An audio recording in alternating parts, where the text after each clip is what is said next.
Hello, hello. In this video, we are talking all about creativity, improv comedy, all the fun things. And I am so happy that you're here. If you are new to my channel, welcome. I am Kate Volman. I share ideas and strategies to help you live a more creative and fulfilling life. I have videos. I share book recommendations and journaling prompts and lots of fun things. And I also have been recording my podcast live here on YouTube. It's called Create for No Reason. So you can watch it here, or you can head over to wherever you listen to your podcasts and catch some of the other episodes. Today, I'm so excited to introduce you to a longtime friend of mine, Anthony Francis. He is an actor, a comedian, a teacher, and the founder of Improv U, a local improv training company that brings the art of improv to performers and business professionals. He is the producer of the Palm Beach Improv Festival, which is going on its 7th year, which is so exciting. He also produces shows locally, such as the Comedy Game Show, the Unwritten Sketch Show, and his fully improvised solo musical, Ant Farm. I mean, what? He is very talented, and I'm so excited to introduce you to my friend, Anthony. Anthony! Hey, Kate, how are you? Thank you so much for having me. Thank you so much for being here. I'm so excited to chat with you about all things comedy. Yes, you know what, my resume sounds pretty impressive when you read it. Sounds really good. I'm like, I've done some things. You've done some things. You've done a lot of things. And in fact, we've known each other for it's been like 15 plus years. My God, it really has. Yeah. Which we were in different careers, doing way different things. And I remember talking to you and saying, this is not me. This is not where I'm supposed to be. And it's why I was like, I gotta go. I gotta get out of this life. I think we met at the Boca Chamber many, many years ago, the Boca Chamber, which is great. I love the Boca Chamber, but I was in a different business then. And now I'm following my dreams. I know, which is so great. And yes, we did meet at the Boca Chamber. I met so many incredible people while I was there. And let's start with that, Anthony, because you were working in a different career, and a lot of people just kind of stick with what they know, right? Like they stay in that same career, but you really did find your passion and your love and start to do more of it even while you were working. So can you talk a little bit about the transition that you made when you decided to really fully go into comedy? Okay, I'll try and keep this very brief.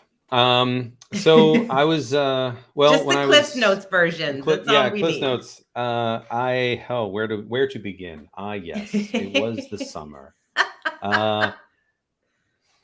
I was a mortgage broker. I got my mortgage license pretty much right out of high school, tried to go to college. It wasn't for me. It was too expensive. It didn't fit me. I have a learning disability, I have ADD.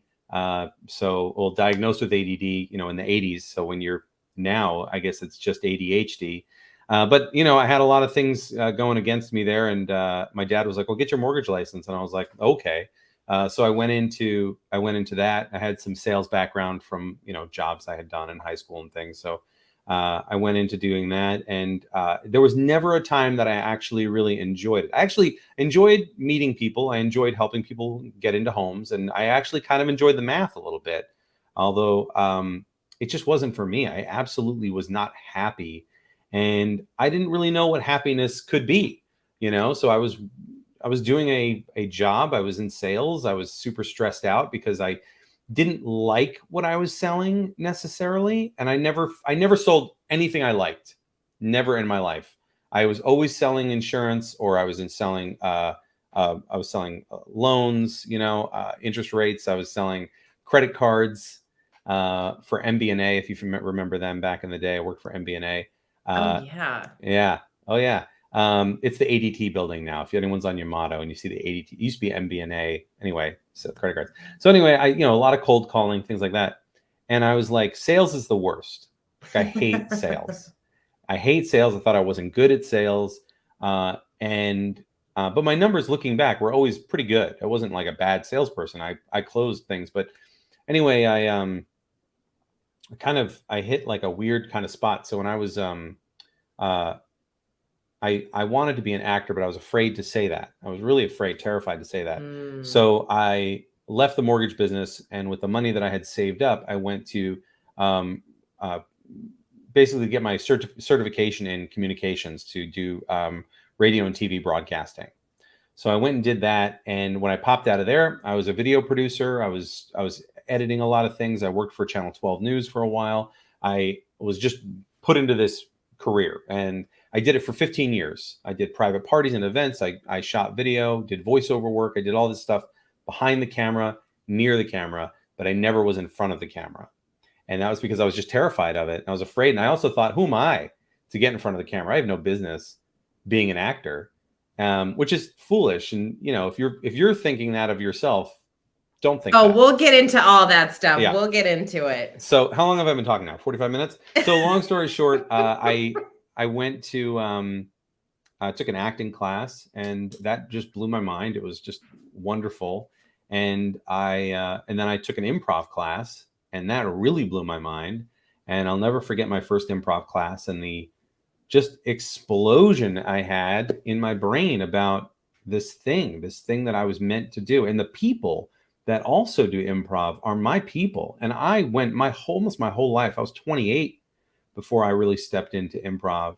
You know, now I'm 25. So it's, you know, it's been a long road. You know, like it's wonderful. You know, you think I don't belong anywhere, but we all belong somewhere. And I found a place that I belong. I found the thing that I'm geared to do. And my mission in life, what I'm built for, my instrument is I help people forget about their troubles for a little while. I make people laugh and feel good. That's what I do. That's my whole thing. And now when I sell classes or I sell myself or whatever service I'm providing to people now, it comes very easily, more easily than any of the sales stuff I did in the past, because I know my product. I know what I'm talking about, and I love what I do and what I offer people. So all of a sudden it's just become very, very easy to do those sorts of things, at least to talk to people and do that. Now it's just a advertising thing. It's just marketing and advertising. Yeah. So, oh my gosh, I love that you decided to finally lean into that. But I think a lot of people that are listening, it's really easy for us, especially as we get older, right? You were 28, I know you're 25. 25 now, yes. Plus a couple of years maybe. Yeah. And 40 is the number. 40. No. Oh, yes. This is 40. So even as we get older, I feel like as we get older, we have more responsibilities. I love the fact that you said you wanted to be an actor, but you were scared to even admit it. You were scared to say it out loud. I think that is so common. Like I often will ask people if you could do anything, money's no issue, skill is no issue. You'd have the skills, you'd have everything that you need. I can't believe how many people are scared it's an unlimited what you could say. And people are scared to say what it is that they really would do. And I don't know where that comes from, but I feel like I see it in so many people. So how did you get over that uncomfortability of, I don't want to say this is really what I want, and kind of that imposter syndrome of who am I to think that I could even get into this kind of industry? Well, there's two main people. The first is my wife, who's always believed in me, who's always thought I can do anything, you know. And when I tell her this is what I want to do, she goes, absolutely. She sees me for who I really am, and she just, it's very easy. It's very simple for her. It's a really easy decision for her to make. She's like, yeah, absolutely, go do this thing. It's what you're meant to do. And also a good friend of mine, Doug, who I was working with at the time. So Doug and I, we were working together, and I said, you know, I think I want to do some more voiceover, or I think I want to get involved in voiceover. And this is me trying to inch my way closer to, you know, in front of the camera acting. I thought voiceover would be great because I can act without anyone seeing me. So I can still kind of hide without really being out there. And Doug said, well, why don't you do this? Why don't you voice comments that people leave online? So I created what's called a novelty account on Reddit, where this account is just designed to do one specific thing. So it's called a novelty account. So I created an account called I Voice Comments, and I would just find, long comments that people would make, and I would just voice them. And I made like 10 or 15. I got into the practice of it, and I started to get just messages. I got like 35 messages in my inbox that were just like, your voice is amazing. You sound great. You do audiobooks? You should do more of this. I'd never gotten that kind of support. And when I tell you it was an overwhelming amount of support, I put an ounce of myself out there and I got a huge return. And I was so self-conscious about myself that I couldn't believe that happened. And that's what motivated me to go and take my first acting class. That's what it took. It took this huge influx of positive messages from people that I didn't know who said, yeah, this is good. And that was the idea. Doug said, look, the only way you're ever going to know if you're really good is you got to put yourself in front of the internet. Because if the internet if you're not good, the internet's going to tell you. And I was like, you know what? You're right. You're right. So that's what I did. I exposed myself to the internet. I didn't mean to say it that way. I put myself out there, and I got a huge return, and I said, wow, I really should be doing this. So the only person who was really telling me that I couldn't do this, that I shouldn't be doing this, was me. And there's kind of a saying that I've kind of come up with. It's a little something I tell myself, but sometimes I tell it to some other friends who I think are struggling with the same thing, is if no one's saying it, stop hearing it. Oh, I like that. No one's saying it. No one is saying this. Who's saying it? You're saying it. Stop hearing it. Stop hearing it. I got to write that down. It's like, it's one of my favorite little kind of like things. And I just have to remind myself, because there's always that voice. And I was talking to myself in a very negative way. And I was beating myself up about my work. And I said, wait a minute, I'm my best friend. I need to talk nicely about it. I need to, be kind to myself, speak kindly to myself, encourage myself. I don't need to beat myself up. I don't need somebody cracking the whip. Like, I need to be my biggest fan. What would Marissa say to me? What would, how would my wife support me? What would she say? So those are the things that I think really helped me break out and get started. And that's what got me out of the house and driving down to Hollywood to take an acting class.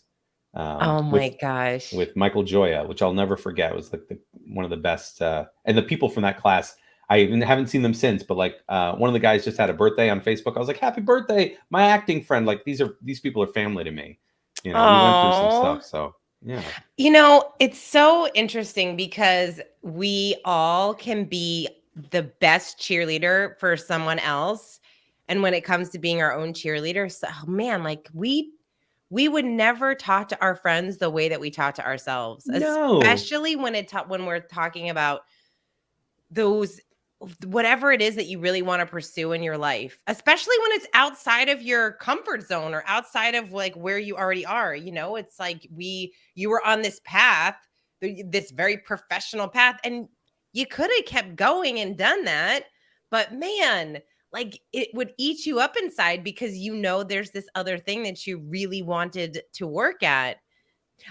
So I called Anthony the other day because I said, I just wanted to let you know that I put you in my book, because there's this section in the book that I talk about creative friends.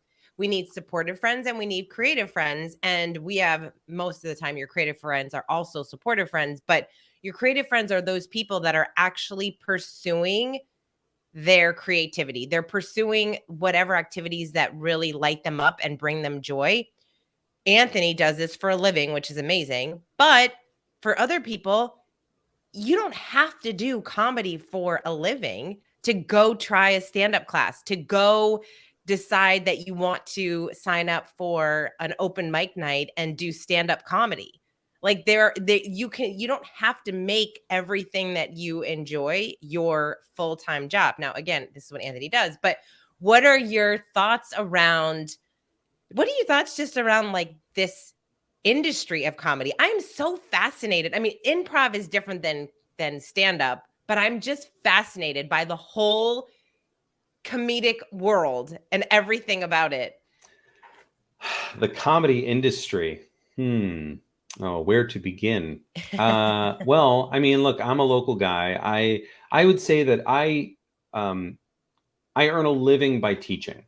I think that's my job, is to be a teacher. I My comedy shows I do for fun. I really do. I don't, but I love to facilitate. I love to teach workshops. I love to teach everybody. I mean, that's one of my favorite things. Is I am a teacher at heart. I used to be a Taekwondo teacher. I used to teach martial arts to kids and adults, and I loved that. There's a part of me that wants to share. I want to help people be better, and here's some cool skills and techniques, and anything I know, I want to teach other people how to do. So that's kind of where that comes from. But the comedy for me is I'm always trying to keep it fun. I ran a theater for 2 years, a brick and mortar theater for 2 years in downtown Delray. And one thing I learned from that is that's a great way to suck all of the fun out of what I'm doing, because now I have to perform. I have to put on shows every single Friday and Saturday night. I found that to be very, very different. All of a sudden, improv became spreadsheets and headaches and those sorts of things. So I said, oh, no, this isn't what I meant to do. Like, this doesn't feel like the right path. But it was my love letter to improv, that theater. And I'm glad that theater's still open today, run by different people, but still doing improv. So if you find yourself at the Doghouse Theater in downtown Delray in the set, that was the theater that we started. And I'm just glad it's still up and running. There are a lot of people that, so we could talk stand-up comedy for a minute, that everyone knows. There are so many people that attempt stand-up comedy, and I don't really know what to say about it. Like, I teach a stand-up class. I teach a beginner stand-up class. I don't fancy myself an expert in stand-up, but I like to give some of the writing tips and things to help people generate content, is what the class is about. But there's a lot of things that I see from the local stand-up scene that troubles me. A lot of unprofessionalism, a lot of territorialism, and the improv world is not so different. We all get along, we all play well together, but there is still also a little bit of territorialism, different camps, different schools of thought, quite literally, different schools with different ways of thinking about how to perform. So you have all of that kind of mixed in. And I see similarities between the stand-up world and the improv world in that way. But I guess, I don't know. What specifically do you want to know about stand-up, or what were you thinking? Let's talk about the writing. Let's talk about creating content, because I am so fascinated. Well, I'm fascinated by comedians because improv is so funny because it's improv. You just have to do it. You perform and you don't know what you're going to say. But stand-up, I love how when it comes to stand-up, comedians spend most of their time writing. Like, that's what they have to do. If they're not performing, they're usually writing and thinking about jokes and just consistently getting up on stage and figuring out what works, what doesn't. Like you said, as far as putting stuff out onto the internet, they get to do it in real time. And are people laughing, or are they not? I mean, at least on the internet, if people don't laugh, you don't have to be there to experience it. But when you're on stage, so I'm so fascinated by comedians, because I think that when it comes to the creative process, who better to talk about than them? Because I just can't even imagine going up on stage and just bombing and having to figure out, did this joke not land because I needed to remove a word or two, or give it a different, was the cadence off, or was the delivery? So what are some tips that you share in your class when somebody is interested in potentially getting up on stage and doing a comedy show? Well, the first thing is to remember that there's other people out there that are already doing this that are way worse than you. They have no business up there, and they're up there. And just, that should be some consolation that, if you're going in thinking, I don't know if this is right for me, I should really kind of, cross my T's and dot my I's and make sure I go in with a plan. You're already doing better than most who aren't going in with any plan. So that's the first thing, is one, give yourself permission. Say, I have permission to be a stand-up comic, because you do. The other thing too is that I tell people that, your life stories are yours. And no matter what happens, no one can take that away from you. And if I lived exactly your life, I could never, when I got up to tell that story, it would be different. So your stories are unique to you, and the way you see the world is very unique. So take a moment to, and stand-up comedy, when done right, is a deep dive into yourself. Mm-hmm. It's a real deep dive into who you are, your thoughts, your opinions, your point of view, and sharing that with the world, which can be very, very scary. And when you look at some of the greatest stand-up comedians, George Carlin has been very popular again lately. A lot of the things that he said are coming back. He said are coming back. Why? Because not only was he a comedian, but he was sharing truths at the time, that people were afraid to say. So that's not necessarily the job of a stand-up comedian, but it can be part of the job. So I think when it comes to creating content, what are some of the stories that have happened to you? Get up on stage and tell a story. That's the first thing. I tell my students, get on stage, introduce yourself, tell them a story about something that happened to you. Maybe there's jokes, maybe there's not. You can work on that later. But the important thing is get up on stage and get used to talking in front of an audience, because we are going to bomb. And I had a student recently say, I went up on stage and I bombed. I said, the point wasn't for you to do well. The point was for you to do. Mm. When you do stand-up comedy, the best stand-up comedians, and there's some great stand-ups down here who, like Jackie Sanchez is I think one of the best local comedians that we have down here. Jackie does a lot of improv. Jackie's up on stage all the time doing improv. I'm sorry, not improv, stand-up. She does a lot of stand-up shows, and so she's a good example. Now she hasn't taken a class.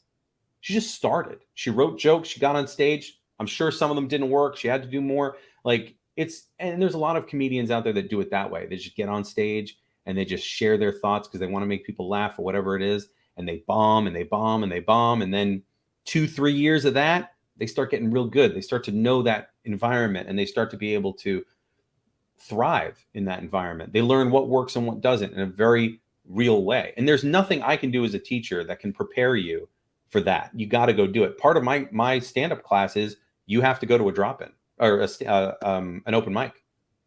You have to go to an open mic. It's part of it.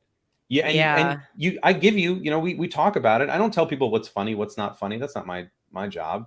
At the end of the day, you're the one who's got to be responsible for your own material. But I help you figure out ways to write material and then say, okay, take some of that material that you wrote, pick what you think is best and present it on stage and make sure you're out of there before your 5 minutes is up. I heard somebody talk about how in stand-up it takes 3, 5, 7, even more years to find your point of view. Like, how are you different than any other stand-up comic?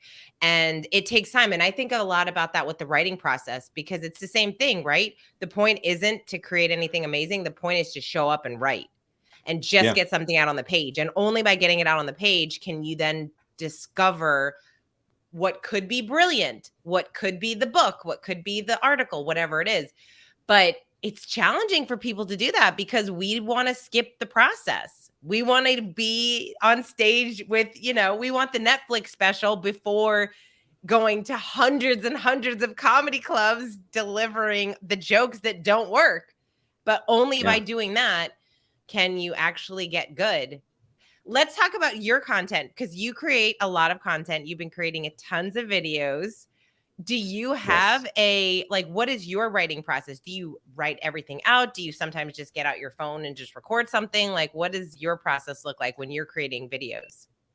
When I'm making videos, so I make some videos for where I talk about how to get better at improv. So we're talking about those. I usually find a topic or think about a topic I think might be important, or I think about something that popped up recently in class or something like that. And then I usually record it and I do about maybe 5 or 6 takes. So each one a minute long. I always keep it a minute. I try not to go over, but I'll do 5 or 6 takes, maybe more, maybe 8 takes. My phone will get real hot. I got to make sure I get it, because if I don't, my phone's going to get real hot and then it's going to go black and then the video is going to stop working because Instagram is hard to record to. But yeah, that's how I do it. I try to formulate what I want to say, make sure I come in at a minute and make sure I get everything in there. And I go, I didn't like that take. And then sometimes I think I have a great take. I'm like, no, I got to do it again. And I just delete everything and start over. But I also write, I journal almost every day. I have a personal journal that I use because it's a therapy device for me. It helps get a lot of all those thoughts going on in my head out. I find that when I journal, they no longer bounce around up here. Anything that's bouncing around up here, if I write it down, it stops bouncing around up here. It's out and it's on the page. I'm like, oh, this is great. And also what I do, and I tell my students this too, is I have a joke journal, but also I have like a funny lines journal. So if I say something that I think might be a good joke, I write it down. And my rule is, if it made somebody else laugh, after you've step away from that person and just jot it down real fast, put it in your phone, because if it made one person laugh, chances are it'll make somebody else laugh. And then I have another one that's just like lines that I might use if I'm writing a sketch or I'm doing something, but I just kind of keep this list. And my wife and I were talking about canning, and I was like, well, what can I can? Can I can cake? And she's like, you can't can cake. I'm like, don't tell me what I can and can't can. So that might be a joke. That might be a line for something I use later, but I wrote it down because I don't know if I'll ever use it. So that's kind of my process. I'm more of like a line wrangler. I'm out in the wild and I see a line and I grab it and I hold on to it. Or I see a joke in the wild and I harness it. I said something in the moment. I'm in the moment guy. That's me. I'm in the moment guy. I'm better in the room. I'm better in the moment. That's what I love. That's why I love improv, because I'd rather do an improv scene than sit and write, memorize. Although once something's memorized, I dig it. I'm like, oh, this is great. I have it memorized. I have it down cold. I feel good, and I like to perform those things. But for me, my voice comes out when I improvise. My point of view and the person that I am and my beliefs and all that stuff, all of that comes out, and a lot of secrets come out too. I've told secrets about myself in a character on stage. Things that, because nobody knows what's real, but I get to share a lot of myself on stage with improv. And I think that's what makes it so appealing to me. Not to most people. Most people don't even know what improv is, but it's not to say most people don't, but it's one of those things they'd rather focus on stand-up. Stand-up is more easily accessible kind of a thing. Yeah. What was the question? Sorry. I don't know. Writing? Yes, I write. Writing. Sometimes. Yes, that is true. So I think a lot of people don't consider themselves creative. A lot of people definitely would be super nervous to go to an improv comedy workshop. They would definitely not want to get up on stage and do stand-up comedy. If you had to choose between the two, I think improv is the way to go. At least you're not by yourself.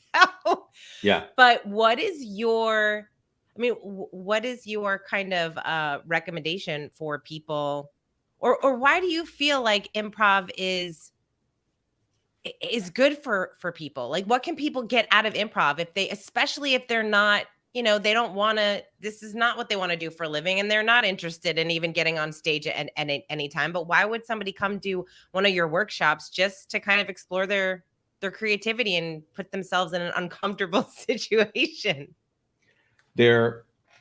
My experience working with companies, right? Teaching improv to, when I do team building workshops, I'm working with people who've never done improv before. And they are terrified of it. So I do have a little thing that I say in the beginning, like, who's nervous about this? Let's first find out. Raise your hand if you're nervous about that. I'm nervous too. I don't know anybody here, So, but people are afraid to share their ideas. That's what I've noticed. A majority of people are afraid to share their ideas. We'll play a game where they have to say a word. And a lot of times I'll see this body language and I'll hear this tone in their voice. I'll be like, yell out the first word that comes to mind. If I say boat and they go, ocean. And they've done a couple of things here to protect themselves. They've done this body language, which goes, here's my idea. And I'm also going to lilt up and say it like a question. So not only am I presenting my idea, but I'm presenting it in a way where my body language says, it's not that great. And also I'm even questioning my own choice. So what does this do? Well, in society, you're telling the people around you, here's my idea, but if you don't like it, that's okay, because I didn't really like it either. So whatever, it's fine. And so we're safe. And we're trying to stay safe. But we're not being bold with our idea. If you don't believe your own idea, how are you going to get anyone else to believe in your idea? You have to believe it, and you have to say it with conviction. So I think that's the biggest issue, is that people are uncomfortable with sharing their own ideas, and they're uncomfortable dating choices. Everyone feels like every time we are presented with choices, we have to marry those choices. And Amy Poehler has a great line: you don't have to marry an idea, you can date it. And that's so like relaxing, because you're like, oh yeah. Like when you have a meeting and someone's like, the boss is like, all right, we need great ideas. What the boss needs is a great plan. An idea is a piece of that plan, right? So everyone in the office, people raise their hands. Oh, here's my idea. Oh, the boss says, oh, I don't like that idea. It's not good. It's like, well, you got to try it on, because two things happen when you say, I don't want to, or something happens when you say, I don't want to do that. I don't want to do that idea. Your idea, it's not a good idea. That person's never going to raise their hand again. They're not going to put themselves out there. But when you say, you know what, let's try it, right? At least then we can go down the road a little bit. We can say, if we do Kate's idea, what happens next? Well, this can happen and this can happen. Oh, but here are some issues here. Oh, okay. Well, all right. Now we see that we can't do that idea because of X and Y, right? Well, now Kate doesn't feel so bad because her idea was dated, right? It got a chance. It got tested out a little bit, ran into some other things. That's okay. But we at least got to try that idea a little bit. And that creates a better environment for everybody involved. And that's what improv is. It's let's all try on everybody's idea. We're not going to shoot down anyone's idea. When we get on stage, any idea presented on stage is going to be given some effort. Yeah. Right? No matter what it is. Well, that's like the whole the first rule of Fight Club. The first rule of improv is yes and, right? Like you have to agree to whatever somebody says and figure out what you're going to do next with it. So that there's something really exciting about that, because you're putting yourself in a position where no idea is a bad idea, because you have to roll with it and see where it goes from there, which is exciting. Yeah. Oh, yeah. And there are bad ideas. We've all made bad choices on stage. But what's great about it is it's 2 minutes, 3 minutes. Yeah. It's going to be over very soon, and no one's going to remember, Yeah. Except for you. And we have a rule. I have a rule, too, that I heard this from another improv teacher. But don't beat yourself up for longer than the show was. If the show was 20 minutes, you get 20 minutes to beat yourself up. But even then, that scene, if just the scene that you don't like, that scene was 2.5 minutes long, 5 minutes, you get 5 minutes to beat yourself up. But after that, you got to let it go. Yeah. And it's like, why? It's all just a rep, right? Everything is a rep. It's just one more thing. It's one more try. It's one more opportunity that you put out into the world, and you can take that. It's almost like you could even challenge yourself to, hey, if you are planning on doing stand-up, you take some of those really bad decisions and choices you made in improv and maybe create a story out of it in something else, and how you would have done it differently. I don't know. I think there's just such a way to spin anything like that. But improv, yeah, you don't even have time. You don't even have time to really think about it, because you got to move on to the next. Yeah. And if you're doing improv right, you're supporting the other person. You're making them look good. You're in service to your partner. You're not concerned about you being funny. You're concerned about making them look good. They're concerned about making you look good. That's the real power of improv. It has nothing to do with being funny or clever, or being the funniest guy in the room, or being super witty. It's a team sport. Absolutely a team sport. Even my solo show, my music director and I are working together. Tony and I work together to make that show happen. I can do that show by myself, but it's not the same. That, he's my partner in that show, and we're communicating when we do that. You were going to say something. What is your ultimate, like, what are you most excited about over the next 3 to 5 years? Like, what are you looking to do? Anthony, like, where do you want to be? Do you want to be on stage? Like, what is your next kind of big thing that you're working towards? As I do this more, I realize that I'm so focused on the teaching that I do want to sharpen my skills as a performer. I want to perform more. Goal for me would be to travel a little bit more and teach in different locations and perform at other locations, bring what I do to other places. I love live performance. I'm not interested necessarily in, being in movies or TV shows or anything like that. But I I like those kinds of projects, and I've been a part of those projects, and have some projects coming up that I'm excited about, but that I can't talk about yet. But I've got some really cool things happening. Secret. What about Secret. SNL? Would you want to be on SNL? I mean, honestly, no. And I don't mean to like, I mean, yeah. I mean, if they were like, hey, you want to audition for SNL? Absolutely. I'm not prepared for SNL. First of all, there's a whole process. You have to have multiple characters. You've got to have a real background in sketch. And my background is really focused on improv. I would love to direct more actors. I would love to bring improv to more actors. I'd really love to work with Disney, and I'd love to work with Universal and bring those all those actors that need improvisational training. I would love to be seen as not an authority, but as someone to go to for improv training, whether you're an actor or business professional, is really the goal. All right, cool. All right, Anthony, I always ask my guests to share one activity that we can do 10 minutes or less to help us tap into our creativity. Ooh, one activity, 10 minutes or less to tap into your creativity. All right. Well, I think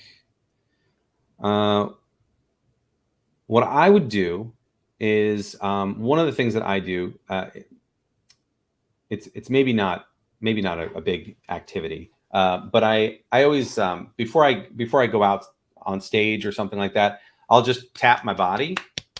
I'll like do this and just hit my body, just tapping. I call it attack your body. Or a buddy of mine, TJ, taught me this. And just go hit the tops of your toes. You hit your face. You really just kind of gets your energy up. Kind of your as it was explained to me, your skin is being attacked, and so it sends blood to the attacked areas, and so it kind of helps help with blood flow and that sort of thing. I think it might be like a Tai Chi kind of a thing, but I don't know much about Tai Chi. So that's a good exercise to do. Another good thing to do is monologue for a minute. Just talk for a minute. That's a really good one. That really helps me. It gets me kind of out of my head. Just get some words out of your mouth. Talk for a little bit, and set a timer and just watch. Just see the clock and just talk. Another thing too that I do is before shows, I don't do this much anymore, but I did also do this, is point at things and say what they are. Okay. So you look around the room and you point at things and you say, that's a statue, that's a hard drive, that's a picture, that's a window, that's a coffee mug. Right. And then what you do is you point at all of these things and you call them things that they aren't. So you just point at it and you call it anything other than what it is. Okay, so you look and you're like, that's a ham and cheese sandwich. That's a bowl of oatmeal. That's an attorney. This is a cockroach, right? Just point at different things and say what they aren't. And what this does is it kind of it disengages that part of your brain that's like, we've got to be correct. And it's like, just say something. Just get the words out. Just be comfortable with your first choice. Yeah. Oh, I like that. I really like that. That's cool. Cool. Anthony, you're so awesome. Thank you so much. Awesome. Thanks for taking some time to chat with Before me. we go, I have to say, Kate calls me out of the blue, like a couple of times, like I would say like every couple of months or every like maybe 3 or 4 months. I mean, we talk outside of that, like on Messenger and things like that, but you will call my phone and you will just talk me up. You'll just be like, you're amazing. You're a talented person. You need to do more. In fact, the reason why I make those videos now on Instagram is because of a phone call that you and I had. So while you weren't the catalyst for what I do, you are a big, huge inspiration for what I do and a great friend. And I'm so honored that I get to be in your book. And I'm so proud of you for making a book. It's a dream of mine to write a book. And so I think it's absolutely fantastic. Okay, go ahead. What were you going to say? Aw, thanks, Anthony. Yes, creative friends. We get to be each other's creative friends. And I'm so grateful that we have been friends for so long. And it's been so fun watching your whole journey. Now you told me you want to write a book. So this is my next thing that I'm going to start harping on you for is to write this book because you have a book. How do I mute? How do I block you on my? I'm just kidding. No, of course. No, I appreciate it. Oh, I yeah. do. We're going to make it happen. Awesome. Anthony, what is the best way for people to connect with you? You can connect with me on Instagram. It's yes and the letter U. Yes and you. Also on Facebook. You can check out our website, or just text me. Just text me or just call me. I'm 40. You can just call me on the phone. I'll pick up. Oh my gosh, you're awesome. I will talk to you soon. Goodbye, everybody. Bye.